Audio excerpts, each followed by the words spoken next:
내가 잘났다고 생각하는 사람들은 여기서 실패합니다. 안녕하십니까, 반갑습니다. 증시각도기 곽상준입니다. 이 강의를 들으신 분들은 성공할 확률이 굉장히 높아지신 거예요. 여러분이 투자하신 시간과 가치가 여러분에게 실질적인 노후를 보장하는 수단으로 돌아올 것이라고 저는 믿습니다. 이거 우리끼리 비밀입니다. 이거 딴 데 가서 말씀하지 마세요. 이런 강의하는 사람 거기 아마 제 생각에는 없을 것 같아요. 이건 실전을 해본 사람만 아는 얘기예요. 안녕하십니까, 권순장의 브릿지 권순장입니다. 잘생긴 보이그룹의 가까운 지인분 각도기님을 모시고 오늘 이야기를 한번 나눠보도록 하겠습니다. 네. 네.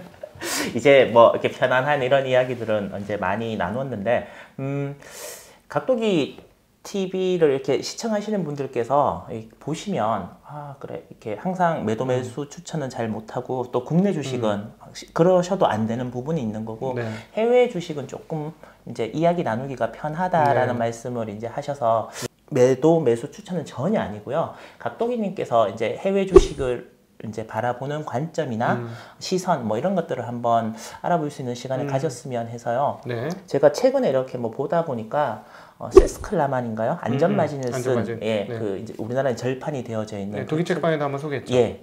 그래서 저도 처음 독일 책방을 보고 이제 알게 됐는데, 그분이 최근에 인텔을 이제 샀다라고 그러더라고요. 그래서 저희가 일반적으로 알기에는 인텔이라는 회사는 이제 꺼져가는 회사라고 하는데, 인텔을 샀다니까 정말 이 회사는 더 이상 내려갈 곳이 없는 안전마진을 확보하고 있나? 그래서 해외 주식 요즘 뭐 이렇게 어떻게 또 떨어질지도 모르는데 인텔 주식 괜찮지 않나? 라는 생각을 제가 한번 해봤거든요. 네.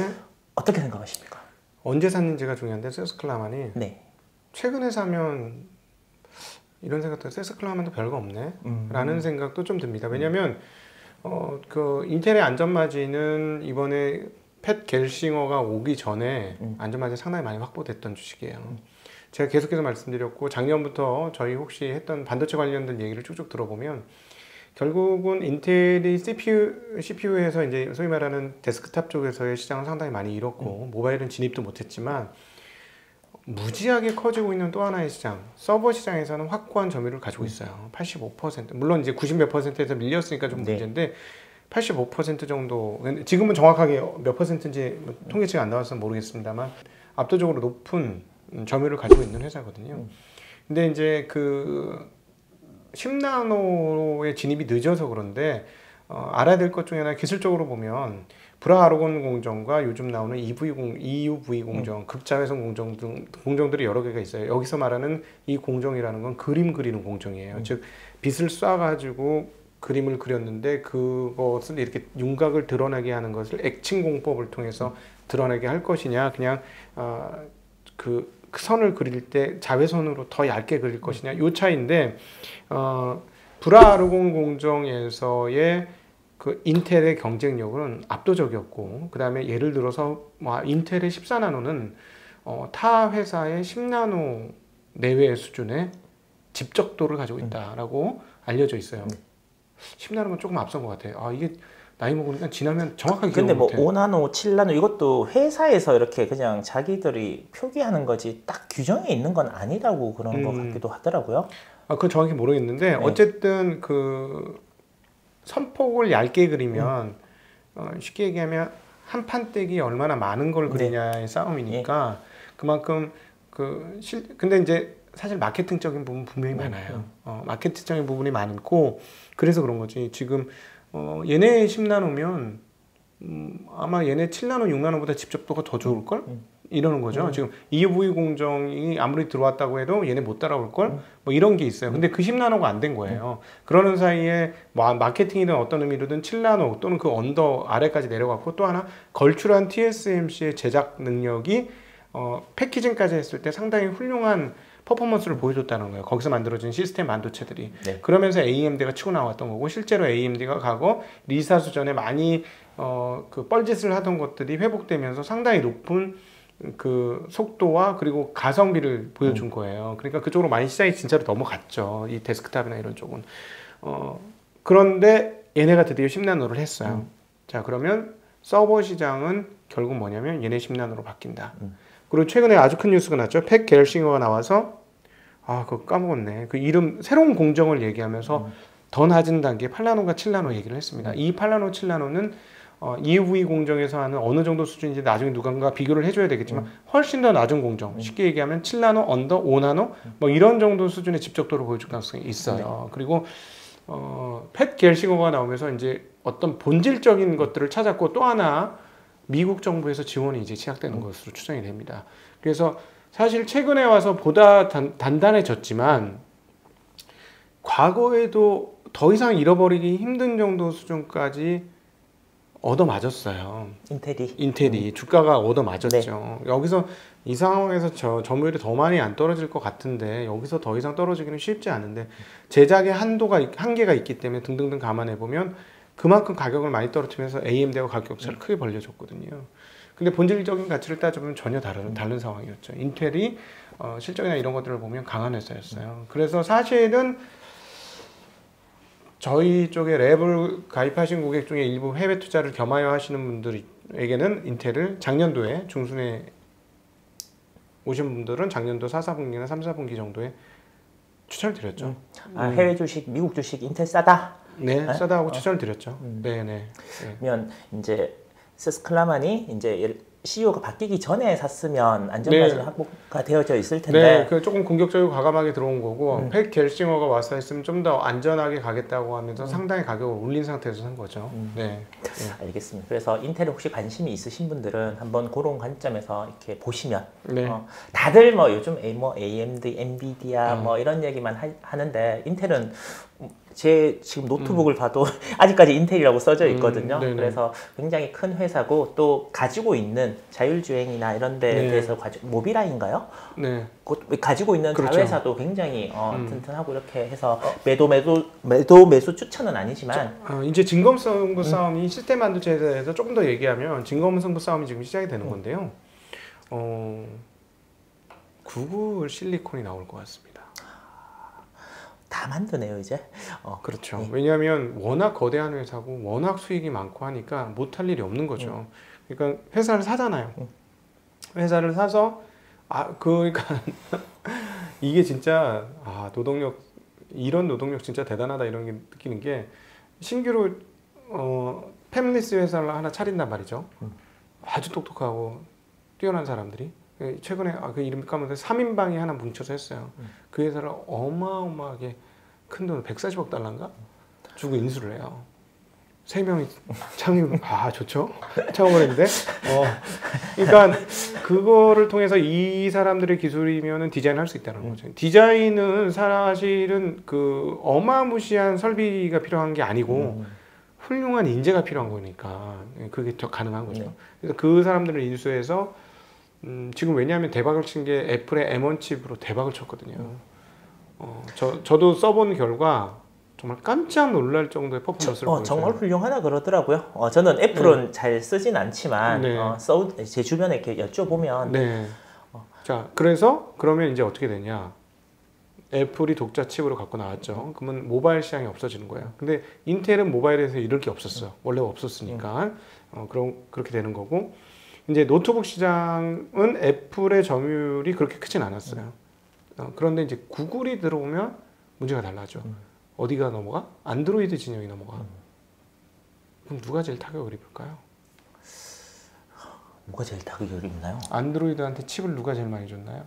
안드로이드한테 누가 칩을 제일 많이 줬나요? 퀄컴이죠. 통신 칩 만들던 그렇죠. 퀄컴. 네, 스냅드래곤 칩을 구글 폰에 썼지 않습니까? 구글 폰이라는 건 애플을 제외한 거의 모든 안드로이드, 지금 홍미스는 하웨이 빼고, 그걸 썼죠. 물론 이제 하웨이는 기린칩, 그 다음에 삼성은 엑시노스 이런 걸 하지만 그러나 역시나 절대 다수는 퀄컴을 썼습니다. 스냅드래곤을. 굉장히 큰 시장이에요. 통신칩 외에도. 그러면 구글이 쓰면 통신칩은 그냥 퀄컴 거 쓸 수 있어요. 지금 애플이 그런 것처럼. 근데 스냅드래곤은 어떻게 되는데? 이렇게 되는 골 때리는 상황들이 오죠. 오히려 인텔이 충격을 입는 것보다 퀄컴의 충격 가능성이 매우 높습니다. 그래서 거기에 대한 조심을 좀 해야 될 필요가 있을 것 같고요. 그 다음에 이제 그 인텔은 이제 서버 시장에서 진검승부를 할 것이에요. 그래서 그리고 또 하나 집접도가 압도적이고 퍼포먼스가 압도적인 걸 내면 과거처럼 과거의 영화를 찾아오는 수준이 되면 또다시 역시 인텔이었어. 버렸던 인텔은 역시 실력 있는 강자였어라고 드러나겠죠. 그리고 기본적으로 그렇게만 한 번만 검증을 받으면 시스템 반도체 시장의 쇼티지가 굉장히 크기 때문에 인텔의 앞으로 미래나 이런 것들을 보면 뭐 충분히 아직까지 여력이 있는 회사 아니냐 이렇게 봅니다. 각도기님은 한국 주식도 맨날 이렇게 여쭤보면 다 이렇게 대답을 잘 해주시잖아요. 근데 네. 해외 주식 잘 모르신다 그러셔놓고 잘 모르는 거죠, 이 정도면. 좀 더 알아야 돼요. 그래서 저는 이번에 저는 말씀하신 것 중에 저런 것도 했어, 저런 것도 있어라고 했는데 뭐 진짜 소액입니다만은 인텔도 주주고요, 네. 퀄컴도 주주거든요. 네, 네, 네. 그러니까 뭣도 모르고 이제 해외 주식을 아마 네. 이거 보시는 분들도 뭐 각도기님이 말씀하시는 거 정도도 모르고 지금 다 해외 투자를 하고 계시거든요. 국내 주식은 이거보다 훨씬 더 손바닥 들여보듯이 이거는 탑다운이에요. 그냥 기술자들이 야매한 거 다 아는 얘기들이고 이거보다 정확하게 매출이나 이익 증가가 어떻게 될까 봐야 되는데 사실은 반도체와 관련해서는 반도체 앞단 회사들이 이번에 정말 너무 좋았는데 그 생각을 제대로 못한 게 너무 한스러운 거예요. 왜냐하면 수십 조를 쏟아붓는데 어디다 쏟아붓냐고. 장비 사는데 쏟아붓죠. 그렇죠. 공장은 이미 있어요. 공장에 라인 까는 거거든요. 그 라인을 깐다는 건 뭐냐면 장비를 순서대로 차곡차곡 심는다는 얘기예요. 그러면 누가 좋나요? 당연히 우리 ASML만 생각했는데 그것만 있는 게 아니죠. 어플라이드 머티리얼스, 램 리서치, 도쿄 일렉트론 이런 회사들이 다 좋죠. 그러면 이 중에서 덜 오른 놈들은 샀었어야 되는 건데 사실은 이 52주 신고가 다 찍으니까 뭐 그것만 주식이냐. 제가 그때 필라델피아 반도체 지수를 샀지 않습니까? 네네. 뭐 그렇게 하는 것도 방법이죠. 네, 샀는데 이미 다 올랐더라고요. 네, 이미 다 오르니까 오른 데는 그러니까 우리는 먹는 데 초점을 맞추는 게 아니고요. 계속 말씀드리지만 안 깨지는 데 초점을 맞춘다. 이거가 뼈로 들어오는 데까지 시간이 걸릴 거고 뼈로 들어오면 내가 이제 성공적인 투자자가 되겠구나라고 보시면 돼요. 저는 이제 그 말이 조금씩 와닿아요. 네. 예전에는 뭐 크게 못 먹었으니까 변명처럼 하는 거 아닌가? 네. 라는 생각을 솔직히 했었거든요. 근데 그게 아닌 것 같더라고요. 복리로 늘어나는 거 보니까 깜짝 놀라겠죠. 네. 진짜로 정말로 말도 안 되는 뭐 이따위 거를 샀어 이러는데 복리로 늘어나는 거 보니까 조금만 먹어도 수익률이 이렇게 커지네. 그런 것들을 제 주식 계좌랑 이렇게 비교를 해보잖아요. 그러면 이제 저는 랩을 이제 맡겨놨으니까 보면 야, 내 거 오늘 되게 많이 오른 거 있어 라고 그러고 별로 뭐 이렇게 이제 했는데 이게 한 달 정도 지나고 이렇게 보잖아요. 보면 수익률 격차가 벌어져 있어요. 예, 많이 이게 따라잡지를 못하고 있는 거 제가 느끼니까 내 개인 계좌에 있는 것도 빨리 다 팔고 팔고 더 맞겠다. 따라잡으면 안 되죠. 작년 올해면 제가 거의 업계에서는 상위권이었으니까. 그거 따라잡으시면 저희는 못 먹고 살아요. 네. 따라잡을 생각 하시지 마세요. 기다려보시면 제가 올해 안에 뭐 이상한 거 하나 잡아갖고 이상한 거 그래서 망가진 거야. 거의 대부분 투자자들이 망가지는 HMM 제가 찾을 거예요. 그런 거 하려고 하다가 제가 이제 우리 이제 권수장 브릿지에도 나오실 배진환 대표 한 번 HMM 15배 먹었잖아요. 그래서 내가 물어봤지. 언제부터 사셨어요? 언제부터 관찰하셨어요? 2년 전. 2년 전. 그리고 언제 사셨어요? 2년 전. 많이는 안 샀지. 그리고 언제 본격적으로 물량 늘렸어요? 그러고 보니까 손실 감소가 나오면서 매출 그때부터 물량을 늘렸다. 그리고 얼마 갖고 있었어요? 1년. 그러니까 그거를 그렇게 투자를 하려면 정말 오랜 기간 있는 거예요. 한 번에 어떻게 우연히 하나 딱 스팟으로 잡아서 되는 거 아니거든요. 네. 요즘 뭐 아까 제가 HMM도 얘기했지만 그 두산중공업 썰 되게 많더라고요. 마이너스 95%였는데 플러스 됐다. 팔아야 되냐 말아야 되냐 뭐 이런 얘기도 이제 많이 하던데 기다려 보십시오. 올해 연말 안에. 네. 하나 얻어 걸려야 되는데 저같이 이렇게 생각하시면 안 됩니다. 정말 제가 웃으면서 말씀드렸지만 안 깨진다는 거. 코스피가 마이너스가 날 때도 내 거의 계좌는 마이너스가 나지 않았을 때 그게 쌓이고 쌓이면 반도체 집점도처럼 어느 순간에 따라올 수 없는 격차로 벌어지더라고요. 그렇죠. 그래서 이거는 복리는 뭐 여러 번 얘기하지만은 경험을 해보는 게 가장 좋은 거죠. 그렇지만 이론적으로라도 복리가 맞다 계속 세뇌를 해야 됩니다. 예. 그리고 이제 뭐 해외 주식 이렇게 아까 뭐 세스클라만 얘기를 했으니까 이제 또 하나의 저희 구루는 제일 대중적으로 유명한 이제 사람이 그 뭐냐 오렌 버핏이잖아요. 네. 그래서 혹자 중에 이렇게 얘기하시는 분들이 있더라고요. 해외 주식 ETF를 수수료 뭐 최소 0.5% 이상 주고 투자하니 그냥 버크셔 해서의 주식을 네. 사놓고 장기 보유하는 게 네. 수수료 없는 ETF지 않느냐? 네. 라고 얘기하는데 그거에 대해서는 어떻게 생각하십니까? 상당 부분 동의하고요. 근데 워런 버핏의 벅셔에 대한 이해를 하실 필요가 있는데요. 벅셔는 투자회사라기보다도 이제는 사업회사라고 보시면 되고 사업투자회사라고 보시는 게 맞습니다. 벅셔 자체는. 왜냐하면 다양한 회사들을 인수하고 합병하고 이렇게 하는 건데, 그러니까 쉽게 얘기하면 기업의 본질적인 것에 초점을 맞춘 회사가 벅셔예요. 그러니까 그 회사를 인수할 때 요즘 인수는 돈놀이거든요. 내가 너를 인수해서 시너지가 얼마나면 시장에서 얼마나 평가받아서 얼마나 돈을 또 땡겨올 수 있고, 그래서 이 돈으로 또 뭘 사가지고 붙이고 하면은 이 본질 우리 회사의 그 주식 가치가 얼마나 높아지니까 우리는 할 수 있는 여력이 많아져. 이런 개념도 상당히 있어요. 그렇게 대표적인 게 이제 쿠팡 같은 경우 그렇게 성공을 한 건데, 근데 벅셔는 그렇게 안 합니다. 절대적으로 기업의 본연의 활동에 대해서 초점을 맞추고 그 회사를 인수할 때 대주주한테 재무적인 관리는 우리가 해줄 테니 회사는 너희가 잘 경영해라 그대로. 대신에 거기서 나오는 현금으로는 우리가 할 테니 그 현금으로는 우리에게 달라. 이게 인수의 주요 조건이에요. 그러면서 어떤 회사를 사냐면 꾸준히 돈을 버는 우리나라의 중석 만드는 대한중석. 그 이름이 어떻게 바뀌었죠? 지금 그 회사 인수했잖아요. 대한중석. 우리나라 최초의 법인 회사를 이스카라는 데서 인수했잖아요. 이스라엘 회사. 근데 그거가 워렌 버핏이 대주주잖아요. 근데 이 이스카라는 회사는 매년 자산이 증가해요. 매년 자산이 증가하는 회사예요. 그러니까 그 버핏은 끊임없이 자산이 증가하는 구조를 이제 가지고 있어요. 그러니까 과거가 달라요. 시즈 캔디부터 변화하기 시작했던 건데 이제는 전형적으로 사업을 하는 투자사로 바뀐 거고, 사업의 초점은 주가가 떨어지나 올라가나 상관없이 매년 자산이 늘 수 있도록 하는데 초점을 맞추고 있어요. 그래서 단기적으로는 주가의 변동이 거의 안 보일 건데요. 그야말로 인플레이션의 강력한 해지 수단인 회사가 벅셔입니다.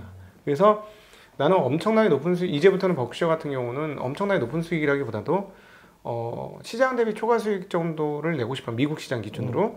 그랬을 때 좋은 투자 대안이 될 거예요.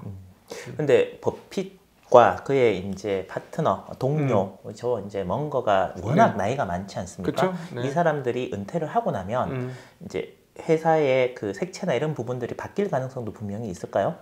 최근에 조금 바뀌었다고 봐야죠. 왜냐하면 애플의 비중을 그렇게 갑자기 늘린 이유, 그리고 그 공간이 늘어나고 있는 이유. 그 아지트자이나와 이번에 그 소개받았던 그 사람들이 후계자잖아요. 네. 근데 그 사람들이 회사를 몇 년 있었나 보면 굉장히 오랜 기간 있었어요. 한 40년 있었을걸요.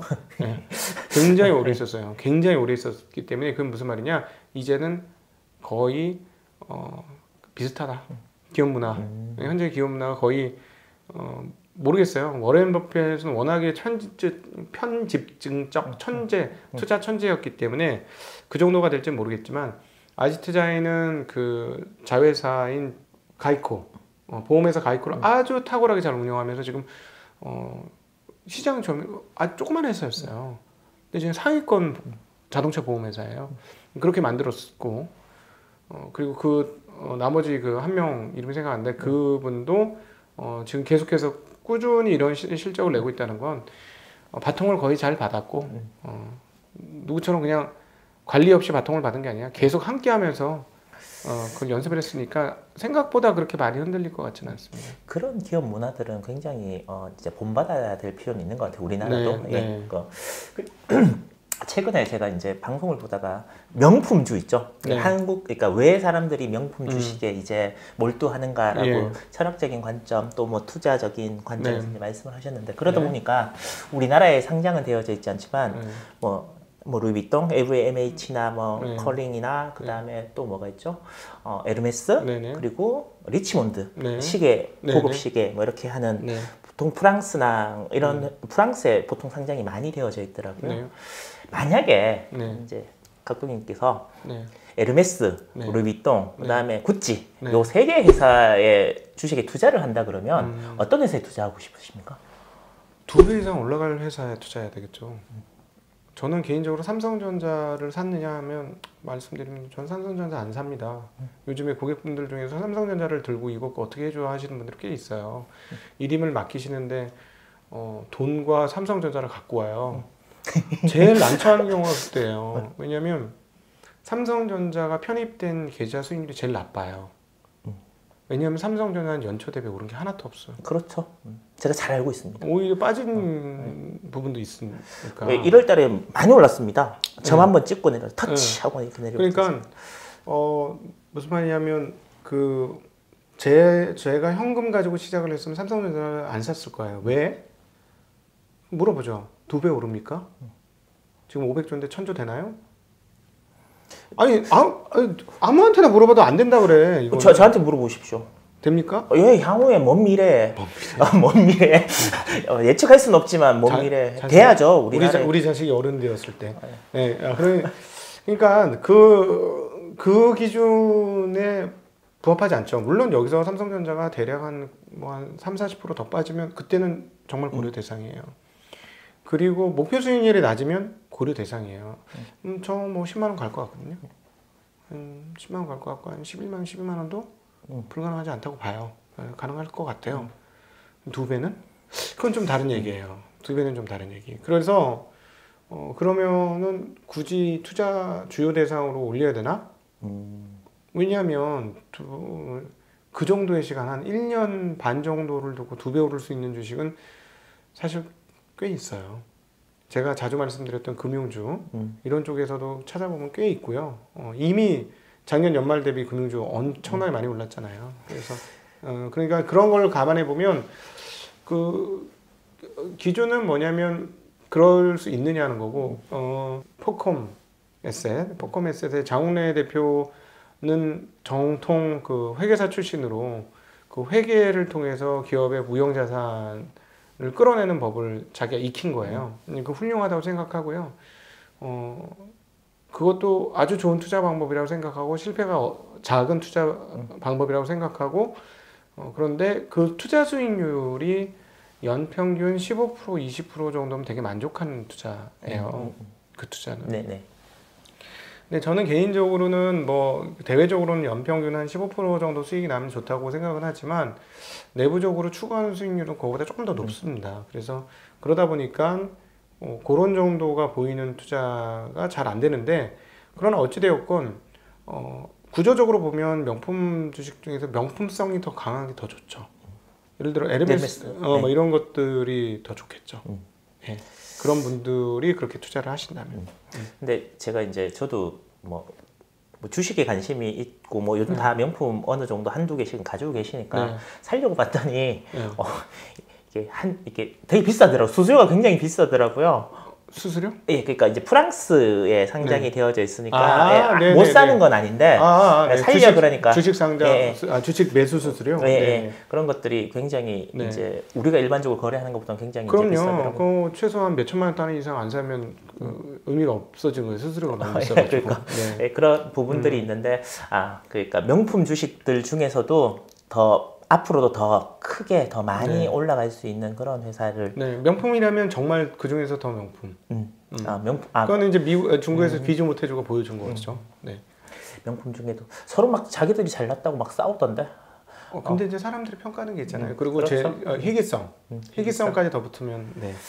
아무튼 그러고 보면 뭐 지난번에 제가 이렇게 유튜브 채널을 보다가 강방천 회장님인가요? 거기 나오셔갖고. 아마 롤렉스였던 것 같아요. 상장만 돼 있었으면 샀을 거라고 그런 얘기를 얼핏 하시더라고요. 최근에 쇼티지 많으니까 충분히 맞는 얘기죠. 그리고 혹시 이번 관시윤님이랑 이렇게 얘기하시다 보면 이제 중국 주식 소개를 굉장히 많이 이제 해주시잖아요. 혹시 중국 주식을 조금 최근에 네. 사신 경험이 있으신가요? 네, 있죠. 그럼요. 네, 당연히 투자합니다. 중국 주식 투자하고 많이 떨어진 주식 샀는데 안 올라가네요. 그런 거 있고, 그다음에 이제 최근에 막 편입을 하려고 작정을 한 빅테크가 있죠. 근데 길게 생각해요. 한 1년 나눠서 할 거예요. 이제 예를 들어서 이제 딱 두 개만, 그러니까 두 가지 중에 하나만 골라주시면, 만약에 텐센트와 네. 알리바바가 있다 그러면 둘 네. 중에는 각도기님의 기준에서는 어떤 회사를 더? 회사는 텐센트가 좋아요. 확실히 좋고요. 근데 가격은 알리바바가 매력이 있어요. 지금은 많이 떨어져서 굉장히 많이 떨어졌습니다. 네. 떨어질수록 좋아질 것 같아요. 근데 지금 상당히 압도적인 시장 지배력이에요. 아마존의 버금 아마존보다 더하죠. 중국에서는. 저희 예, 안피비님이 알리페이, 알리익스프레스, 알리익스프레스 매니아시더라고요. 네네. 저도 알리익스프레스에서 딴 거보다는 자전거, 카본 용품 한번 사봤는데 한 10분의 1 가격이에요. 만족도는 상당. 그건 어차피 다 메이드 인 차이나이기 때문에 그 중에서 비싼 놈을 고르면 굉장히 낮은 가격으로 살 수 있어서 저도 그 경험은 있고요. 그 다음에 사실은 엔트그룹 상장이 실패했잖아요. 네네. 이 부분들을 생각해 보면 어떤 느낌이 진하게 드냐면 왜 중국 정부에서 자꾸 알리바바를 제어를 하느냐? 너무 커진 거예요. 기업이 빅브라더가 되는 상황인데 공산당이 그걸 허용할 수 있을까요? 저는 허용 못한다고 봐요. 그래서 어느 정도 수준에서 더 이상 못 가도록 자꾸 누르는 성향들이 있는 것 같은데 왜 거기서 이제 장원회 대표의 말에 의하면 마화텅은 상당히 그 정부하고 좋은 관계를 맺고 있는데 반해서 그쪽은 그렇지 않다. 근데 지금 중국의 그 지배구조 체제가 쉽게 바뀔 것 같진 않잖아요. 그렇죠. 상하이방이 복원되기는 상당히 어려울 것 같은데 상하이방이 복원된다면 진짜 알리는 굉장히 좋아질 거예요. 제가 보기에는 지금 확실히 영향을 많이 받고 있기 때문에. 근데 그거는 쉽지 않으니까 그런 리스크는 있는데 그 덕분에 가격이 싸져서 비즈니스가 깨지기는 어려운 비즈니스 구조를 가지고 있고 이미 그러면 가격은 그쪽이 더 싸다. 그리고 회사에 왜 텐센트가 좋냐면 투자 안 한 데가 없어. 정말로. 예, 정말로. 예, 온갖 데 다 투자해서 이제 텐센트에 돈이 없어서 일어날 수 있는 스타트업이 있을까 할 정도로 아시아권에 지금 정말 거대한 문어발이 되고 있거든요. 그래서 앞으로 한번 충분히 조정을 받고 나면 텐센트는 다시 성장할 수는 있을 것 같은데 가격이 아직은 알리바바에 비해서 싸진 않다. 네. 알겠습니다. 그러면 제가 이제 미국, 네. 그다음에 중국, 그리고 유럽, 이제 명품주는 보통 유럽에 있으니까. 네. 그러면 우리가 거의 얘기를 안 하는 게 일본 주식이에요. 네. 근데 제가 일본 주식에 대해서 여쭤보려고 그러는 게 아니라 이렇게 가만히 보면 이제 제트홀딩스라고 네. 우리나라의 네이버와 야후가 이제 합병 라인이죠. 그리고 네. 제가 이렇게 보기에는 저거 네이버랑 카카오랑 이렇게 합쳐져 놓은 거랑 제트홀딩스 네. 비슷한 것 같은데 가깝고도 저희 일본에서 우리가 예전에 역사 이런 걸 다 일본에서 좀 돈을 벌어서 그걸로 좀 가품을 해줄까 좀 길게 보고 그래서 충분히 가능하죠. 그래서 제트홀딩스 네. 에 대한 관심이 제가 조금 생겼거든요. 그래서 그런 관점이 정말 길게 놓고 본다면 투자의 관점에서 나쁘지 않지 않나라는 생각이 드는데 혹시 각동희님께서는 어떻게 생각하나요? 제가 문경 가서 한 작업 중에 제일 큰 작업 중에 하나가 일본에 대한 책방을 돌린 거예요. 국가와 칼이라는 책을 가지고 독일 책방을 했어요. 저도 그건 읽었습니다. 네네. 그 교양 수업이 있어갖고 레포트를 써야 돼서. 네, 저는 30년 전에 읽고 다시 읽은 건데요. 그 30년 동안 제가 일본에 직접 가보기도 했고 그 전에는 전혀 안 가다가 그리고 몸소 느꼈던 몇 가지 체험담도 거기 포함되어 있어서 저는 나름대로 되게 아주 많은 에너지를 집중해서 만든 게 지난번 독일 책방 국화와 칼이에요. 혹시 기회가 되시면 보시면 좋겠는데 저의 뇌피셜과 여러 가지가 합쳐져 있어요. 근데 일본의 특성 중에 가장 강력한 특성 중에 하나가 계층 문화에 편입되어 있는 걸 굉장히 편해하고 헤드쿼터가 움직이지 않으면 안 움직이려고 하는 성향이 있어요. 그래서 지금 그냥 편하고 좋으니 변화에 대한 필요를 전혀 못 느끼고 있어요. 근데 세상은 바뀌고 있잖아요. 네. 디지털로. 예, 예. 젊은 사람들도 점점 그렇게 되고 실제로 아이폰의 점유율이 가장 높은 아시아권의 국가가 일본이고요. 예. 예. 그래서 그렇게 따져보면 일본의 디지털 문화는 지금 약간 무주공산 같은 느낌이 있습니다. 그러니까 소프트뱅크 외에는 별로 눈에 띄는 데가 없잖아요. 라쿠텐 정도인가? 뭐 그래서 예. 여기서 치고 나가면 정말 큰 시장 먹을 수 있어. 한국보다 훨씬 큰 시장이기 때문에 인구도 많고. 그래서 저는 이제 그 생각이 얼핏 이제 들더라고. 와, 저거에 네이버하고 카카오하고 해서 정말 먼 미래 일본이 아날로그에서 디지털로 전환이 될 때 한 축을 잡으면 정말 괜찮을 수 있겠다라는 생각을 해서 약간 그거는 뭐라 그럴까요? 일본에서 우리가 자본에 대한 걸로 한번 이겨보자라는 생각을 제가 가지고 있었거든요. 충분히 가능하고요. 충분히 가능합니다. 그거는 왜냐하면 이거는 우리가 그동안에 제가 많이 얘기했던 내과학으로도 생각해 봐야 되는데 우리가 왜 위챗페이라든가 알리페이 같은 게 도입이 지금 잘 안 될까요? 신용카드가 너무 신용카드가 잘 돼 있어서 그렇잖아요. 근데 신용카드가 아무리 편하다고 해도 핸드폰에 넣는 것보다는 불편할 수도 있잖아요. 근데 안 죽잖아요. 그러다가 이제 지금 신용카드들이 앱카드로 지금 변신을 시도하고 있는데 이건 무슨 말이냐면 관성이에요. 관성이 무섭습니다. 지금 일본의 그 동네 서점에 가면 만화책과 책이 정말 많아요. 맞아요. 잡지도 아직 많고 엄청나게 많아요. 그리고 전철에서 책 보는 사람들도 꽤 있고 전철에서 보게 만들어진 책도 많고요. 우리나라는 이제 아예 없어요. 그리고 이제 굉장히 빠른 속도로 이북이 전진하고 있거든요. 근데 전혀 그렇지 않아요. 그럼 무슨 말이냐면 그 시대 문화에서 거의 완벽에 가까운 하이라이트를 경험한 국가이기 때문에 그냥 그게 편하고 좋은 거예요. 바꾸지 않아요. 그래서 이 두뇌의 편한 것들은 쉽게 바뀌지 않습니다. 그래서 젊은 친구들은 이미 디지털 문화로 전환이 빠르게 되고 있는데 사회 대세는 그렇지 않아서 굉장히 늦을 거고 그다음에 지도층들이 그걸 절대적으로 빨리 바꿔야 된다고 생각하지 않으면 안 바뀌는 나라이기 때문에 디지털에서 우리가 일본 시장을 공략해서 일본의 그 부를 가져올 수 있는 굉장히 큰 길은 열려 있다라고 보고 있습니다. 아무튼 그렇게 되었으면 우리나라 회사니까 우리나라에 지분이 들어가 있는 회사니까 그렇게 되었으면 좋겠고 일본 얘기가 나와서 그런데 유튜브 채널 중에 박간에 아마 맞을 겁니다. 예, 혹시나 제가 안 틀렸고 맞는 것 같은데 박간에 맞습니다. 예, 일본에 대해서 지금 현재 일본에 대해서 궁금하신 분이 계시면 그런 논란 있죠. 정치 이런 논란이 떠나서 그게 궁금하시면 한번 보시면 진짜 저래? 에이 설마라고 그렇게 느껴지는 이야기들이 굉장히 많이 담겨져 있으니까 이렇게 그냥 편하게 이렇게 한번 보시면 방금 각도기님께서 하신 말씀이 이게 확 와닿을 거라고 저는 이제 생각이 일본 관련해서는 반드시 독일책방의 국가학과를 봐주세요. 저 진짜 그 역대급으로 많은 에너지를 쏟아부은 지금 그 각도기님 독일책방 그 조회수 많이 안 나왔고 지금 약간 삐지셨단 말이에요. 아니 그거 아니고 그거는 진짜 강한 부정 하시면 안 되죠. 그건 진짜 제가 이거는 뭐랄까 저의 그 10년간의 고민이 담겨 있는 역대 가장 길어 20분도 넘었어. 그 20분 넘는데 정말 많은 고민을 그동안 싸우고 켜켜이 쌓아 올린 그리고 이제 산업 현장에서부터 경험했던 일본 도대체 일본 왜 이러지?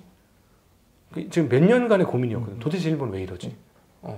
근데 그것들을 국학화를 다시 한번 읽으면서 정리를 한번 했어요. 아무튼 그렇고 그러면 제가 이제 해외 쪽으로 이제 나갔는데 마지막으로 혹시나 진짜 해외 주식 중에 나는 이 회사는 한번 관심 있게 지켜보고 있다라는 회사가 있으면 국적 불문하고 그러니까 사라 이런 게 아니고 이 회사는 내가 앞으로도 계속 꾸준히 한번 관심을 갖고 지켜봐야 되겠다.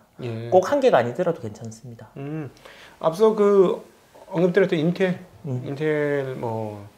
여전히 관심이고요. 앞서 또 얘기했던 중국의 알리바바가 앞으로 계속 빠질 것 같아요. 계속 빠지면 관심. 안전마진이 확보되면. 계속 빠진다면은 관심. 긴 시간 많은 말씀 해주셔서 감사하고요. 그 보이그룹에 가까우신 분이라 그러니까 오늘따라 뭐요 또 새롭게 보이는 부분이 있습니다. 요거는 저희들의 미스테리로 계속 이렇게 가지고 갔으면 좋겠고요. 영광이었습니다. 고맙습니다. 네, 감사합니다.